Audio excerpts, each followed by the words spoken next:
আজকে স্কুলে লেখা দিয়েছে নাকি দিদিমণি আসেনি?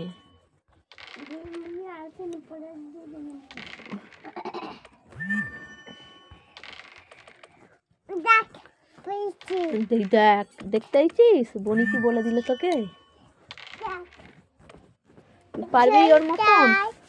তুই ওর মতন পারবি?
পড়ে ফেলেছো?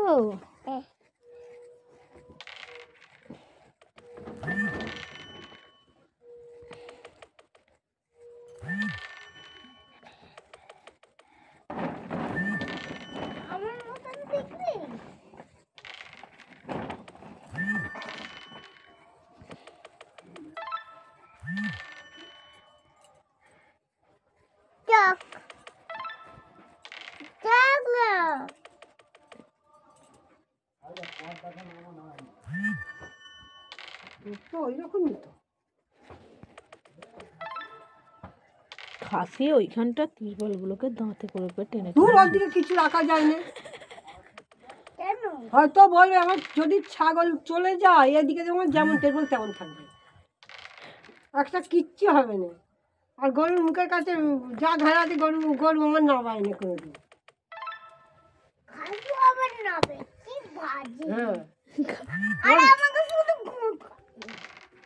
গরু আমার নামবে দেয়নি জিনিস। তোমাকেও ঘোটায়? আচ্ছা একদিন ঘুরতে যাচ্ছিল আমাকে বলি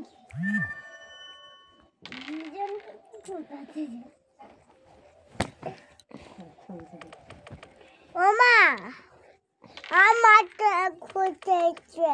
তোমাকে ঘুরতিয়েছে? বড়বেলা থেকে ঘুরতেছিল বাছুর। আমার বাছুর আছে। ওমা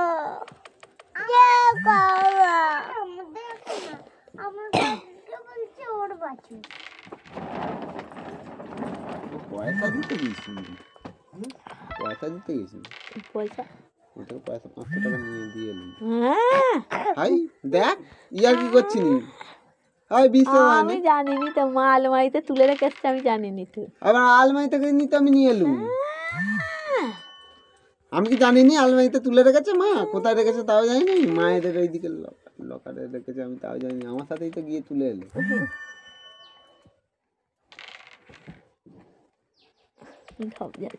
এই আর কি করছি? তাহলে গেলুনি যে কালে ছেঁচা হবে না। কে বাপি এ তো ধান যাচ্ছে, ধান ধরাতে আর পা লাগে গেছে, ওর পায়ের উন্নতি তার মাঝে যেতে পারে। কালকে পাত্রের দোকান থেকে 500 টাকা দিয়েছিল, 1000 টাকা দিয়েছিল, সবাইকে 500 করে দিয়েছিল। ওই 500 টাকাটা পকেটে পড়েছিল, দিয়ে পারলেন। তাহলে আবার 500 টাকা অ্যাড করে দিতে হতে দিত।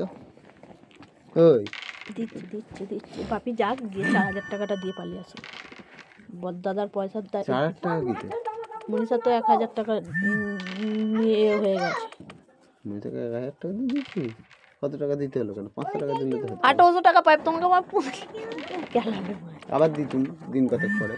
আমি তো এর টাকাটা হচ্ছে নাকি যে যদি মনীষার মিটে গেছে, যদি এ কাকা একবারে 1000 টাকা দিয়ে দেয়।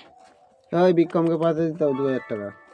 মনীষাকে যে কালে দিয়ে দিচ্ছি ওই 2000 টাকা এখনো যে তো তুলে 2000 টাকা বিক্রমকে দিয়ে আসতে হবে। বিক্রম বলছিল মানে ইয়ার এন্ডিং মাস চলতে পয়সা দিই। হ্যাঁ ওই তো নাবি তো দিয়ে দেবে। নাড়ু কাকা দিয়ে দেবে। বিক্রম কদিন ধরেই আমাকে বলছে দিয়ে পারলে না। বেরিয়ে গেছে।